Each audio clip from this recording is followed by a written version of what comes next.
ونصلی ونسلم علی رسولہ الکریم وعلی آلہ وصحبہ اجمعین۔ محترم سامعین، درس مسائل سلسلہ لے کر آپ کی بارگاہ میں حاضر ہوں۔ آج آپ کو وضو کے مکروہات بیان کرنے ہیں۔ وضو میں چند چیزیں مکروہ ہیں، ان میں سے آپ کو میں کچھ بیان کرنے لگا ہوں۔ وضو کے لیے ناپاک جگہ پہ بیٹھنا، ناپاک جگہ بیٹھ کر وضو کرنا یہ مکروہ ہے، اور ناپاک جگہ پہ وضو کا پانی گرانا یہ بھی مکروہ ہے۔ حتی الامکان اس سے بچنے کی کوشش کیجیے۔ مسجد کے اندر جو وضو خانہ بنا ہے اس سے ہٹ کر جہاں نماز ادا کی جاتی ہے وہاں پہ اگر کوئی وضو کرتا ہے تو یہ بھی مکروہ ہے، ناپسندیدہ عمل ہے۔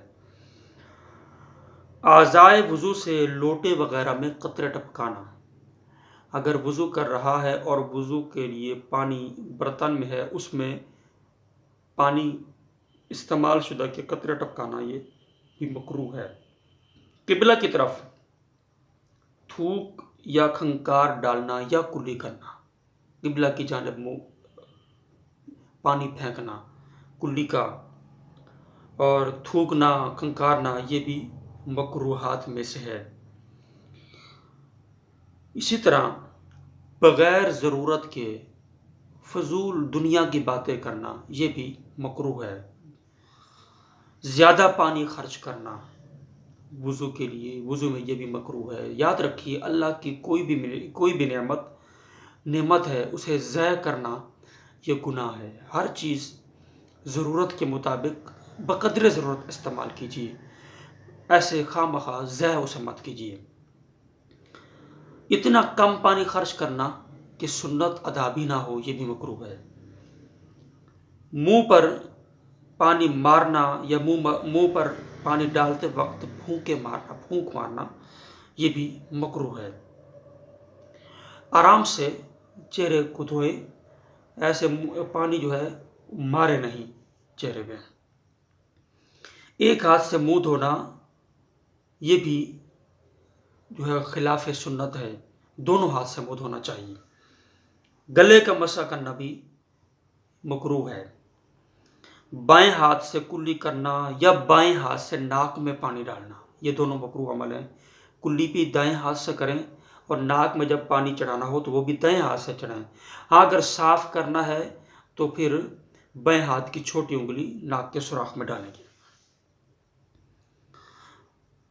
داہنے ہاتھ سے ناک صاف کرنا وضو میں یہ مکروہ ہے۔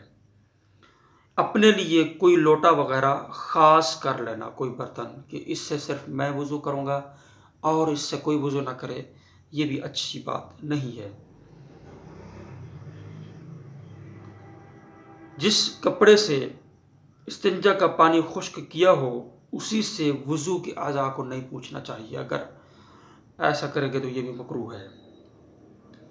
دھوپ کا گرم پانی جو استعمال کرنا، جس کا استعمال جو ہے وہ درست نہ ہو، ایک بدن کے لیے جو ہے قابل برداشت نہیں ہے، ایسا پانی سے وضو کرنا بھی مکروہ ہے۔